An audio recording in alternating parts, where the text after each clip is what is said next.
ಸೇವಾ ಬ್ರಿಗೇಡ್ ಯುವ ಬ್ರಿಗೇಡ್ ವತಿಯಿಂದ ಇವತ್ತು ಅಘನಾಶಿನಿ ಆರತಿ ಅನ್ನುವಂತಹ ಬಹಳ ಅರ್ಥಪೂರ್ಣ ಅದ್ಭುತವಾಗಿರತಕ್ಕಂಥ ಒಂದು ಕಾರ್ಯಕ್ರಮ ನಡೆದಿದೆ.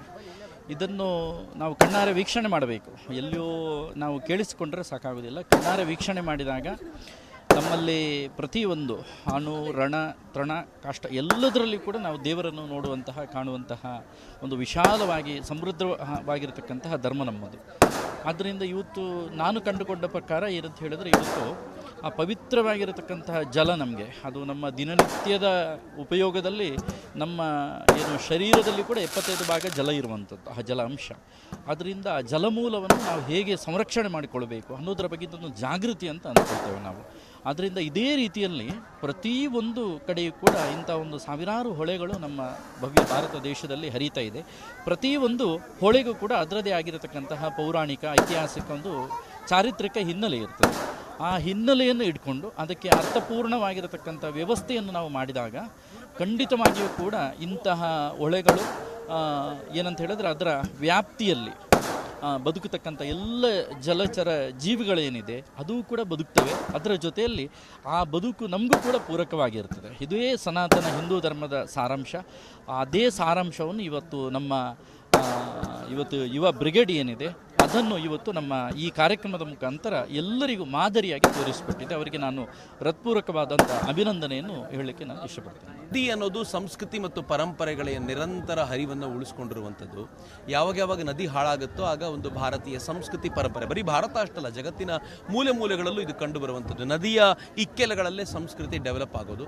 ಆ ದೃಷ್ಟಿಯಿಂದ ಹಿಂದೂ ಸಂಸ್ಕೃತಿಯನ್ನು ಉಳಿಸ್ಕೊಳ್ಬಹುದಾಗಿರುವಂಥ ಒಂದು ಮಹತ್ವದ ಹೆಜ್ಜೆ ಏನು ಅಂತಂದರೆ, ನದಿಯನ್ನು ಉಳಿಸೋದು ಈ ಸಂಸ್ಕೃತಿಯನ್ನು ಉಳಿಸುವಂಥ ಒಂದು ಮಹತ್ವದ ಹೆಜ್ಜೆ ಅಂತ ನಾವು ಭಾವಿಸ್ತೀವಿ. ಈ ದೃಷ್ಟಿಯಿಂದ ರಾಜ್ಯದ ಅನೇಕ ಕಡೆಗಳಲ್ಲಿ ನಾವು ನದಿಗಳನ್ನು ಸ್ವಚ್ಛಗೊಳಿಸಿ ಅದಕ್ಕೆ ಆರತಿ ಮಾಡುವಂಥ ಪ್ರಯತ್ನ ಮಾಡ್ತಿದ್ದೀವಿ. ಅಘನಾಶಿನಿ ಯಾವುದು ಸುಮಾರು 120 ಕಿಲೋಮೀಟರ್ ಉದ್ದಕ್ಕೂ ಹರ್ಕೊಂಡು ಬಂದು ಇವತ್ತಿನವರೆಗೂ ತನ್ನ ಪಾವಿತ್ರ್ಯವನ್ನು ಉಳಿಸ್ಕೊಂಡು ಬಂದಿದೆಯೋ, ರಾಮ್ಸಾರ್ ಅನ್ನುವಂಥ ಆ ವಿಭಾಗಕ್ಕೆ ಸೇರಿಕೊಂಡು ನೂರಾರು ಜಲಚರಗಳಿಗೆ ಆಶ್ರಯ ತಾಣವಾಗಿದೆಯೋ ಅಂಥ ಅಘನಾಶಿನಿಗೆ, ಹೆಸರೇ ಹೇಳುವಂತೆ ಪಾಪನಾಶಿನಿಯಾಗಿರುವಂಥ ನದಿಗೆ ಬಹುಶಃ ಇನ್ನೂ ಚೆನ್ನಾಗಿ ಹೇಳ್ಬೋದು ಅಂತಂದರೆ, ಎಲ್ಲ ನದಿಗಳು ಸ್ವತಃ ಪಾಪವನ್ನು ತುಂಬಿಕೊಂಡಿವೆ. ನಾವು ಅಷ್ಟು ಕೊಳೆ ಮಾಡಿದ್ದೀವಿ. ಆದರೆ ಅಘನಾಶಿನಿ ಉತ್ತರ ಕನ್ನಡದ ಹೆಮ್ಮೆ.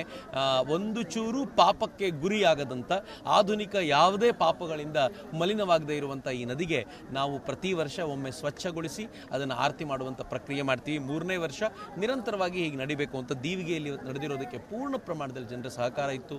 ಸಾಧುಗಳು ಬಂದಿದ್ದರು, ಒಂದು ಸುಂದರವಾಗಿರುವಂಥ ಆರತಿ ಆಯಿತು. ಸೊ ಈ ಆರತಿಯ ಪ್ರಕ್ರಿಯೆ ನಿರಂತರವಾಗಿ ಮಾಡ್ತೀವಿ. ಜನರ ಸಹಕಾರ ಹೀಗೆ ಇರಬೇಕು ಅಂತ ಕೇಳ್ಕೊಳ್ತೀವಿ ಅಷ್ಟೇ. ಏನ್ ಪ್ರಾಬ್ಲಮ್ ಇಲ್ಲ ಏರಿಯಾದಲ್ಲಿ? ಏನ್ ಪ್ರಾಬ್ಲಮ್? ಏನ್ ನಿಮ್ ಪ್ರಾಬ್ಲಮ್? ಇದೆಲ್ಲ ಪ್ರಾಬ್ಲಮ್ ಆಯ್ತಿಲ್ಲ ಹೇಳಿ. ಏನ್ರಿ ನಿಮ್ ಪ್ರಾಬ್ಲಮ್? ಏನ್ ನಿಮ್ ಪ್ರಾಬ್ಲಮ್ ಅಂತ ಹೇಳಿ. ಯಾರಪ್ಪ ನಗರಕ್ಕೆ ಗಾಂಧಿನಗರ, ದಾಸರಹಳ್ಳಿ, ರಾಜರಾಜೇಶ್ವರಿ ನಗರ, ಚಾಮರಾಜಪೇಟೆ, ಹುಬ್ಬಳ್ಳಿ, ಚೆನ್ನಮ್ಮ ವೃತ್ತದ ಮೈಸೂರಿಗೆ ಬಂದಿರೋದು. ಬ್ಯಾಡಗಿ ತಾಲೂಕಿಗೆ ನಾವು ಬಂದಿವ್ರಿ. ಸರ್ ಹೇಳಿ ಸರ್, ಏನ್ ಪ್ರಾಬ್ಲಮ್? ನಿಮ್ ಎಮ್ ಎಲ್ ಎ ಹೆಂಗೆ? ಏನೆಲ್ಲ ಸಮಸ್ಯೆಗಳು? ಏನ್ ಕಥೆ ಇಲ್ಲಿ ಬಂತ? ಯಾಯಪ್ಪ ಯಾವತ್ತೂ ಬಂದಿಲ್ಲ. 2 months ಇಂದ ನೀರಿಲ್ಲ. ಟ್ಯಾಂಕರ್ ಬರ್ಬೇಕಾದ್ರೆ ರೋಡ್ ಸರಿ ಇಲ್ಲ ಅಂತ ಯಾರ ಹತ್ರ ಹೋಗಿ ಹೇಳೋದಕ್ಕೆ ನಮ್ಗೆ ಯಾರು ಇಲ್ಲ. ಇಲ್ಲಿ ಕಿತ್ತೋದ್ರೆ ಏನು ಹಾಳಾಗೋದ್ರು ಇದು ಯಾರು ನೋಡರೇ ಗತಿ ಇಲ್ಲ. ನಾವಿದ್ದೀವಿ ಅಂತಾರೆ. ಇವಾಗ ಯಾರು ಎಮ್ಮೆಲ್ಯೆ ಮಗ ಒಂದ್ ದಿವಸನೂ ಬಂದಿಲ್ಲ. ಫುಲ್ ಸ್ಟ್ಯಾಂಡರ್ಡ್ ಲಕ್ಸುರಿಯಸ್ ಬೆಡ್ರೂಮ್ ಐತ್ರಿ ಅದು. Taj west end tradition blue. ನಿಮ್ದು ಮೀಟಿಂಗ್ ಇಲ್ಲಿ ಮಾಡ್ರಿ. ಇಷ್ಟು ವರ್ಷ ಆಯ್ತು. ಇದಕ್ಕೆಲ್ಲ ಯಾರು ಸರ್ ಜವಾಬ್ದಾರಿ? 200 ರೂಪಾಯಿ ಬ್ಯಾಂಕ್ಗೆ ಹೋಗ್ತೀನಿ ಬರ್ತಾ ಇದ್ದೀನಿ. ಬ್ಯಾಂಕ್ಗೆ ಹೋಗ್ತೀರಿ ಬರ್ತೀರಿ 2000 ಮಾತ್ರ ಬರ್ತಾ ಇಲ್ಲ. 2000 ನಂದೇ ಹೊಂಟೈತು. ನಿಲ್ಲು ಮೇಲೆ ನೀ ಬಾರಿ ಐಟ್ ಅದಲ್ಲ ಮಾರೇ. ಬರಲ್ಲ ಕಣ್ರಿ ಸರ್. ರಾತ್ರಿ 1 ಗಂಟೆವರೆಗೂ ಎಣ್ಣೆ ಅಂಗಡಿ ತೆಗಿಬೇಕಂತ. ಬೆಳಿಗ್ಗೆ 4 ಗಂಟೆವರೆಗೂ ತೆಗಿಬೋದಲ್ಲ. ಮಗನೂ ನೋಡಲ್ಲ, ಯಾರು ನೋಡಲ್ಲ. ನಾನು ಒಬ್ಬಳು ನೋಡ್ಕೊಂತೀರಜ್ಜ. ಮೊಮ್ಮಕ್ಕಳಿಗೆ ಅಮ್ಮ ಅಪ್ಪ ಇಲ್ಲ, ಅವರು ನೋಡ್ಬೇಕು. ಬರ್ತಾ ಇದೀವಿ. ದೇವ್ರು ಬಿಟ್ಟಂಗೆ ಆಗುತ್ತೆ.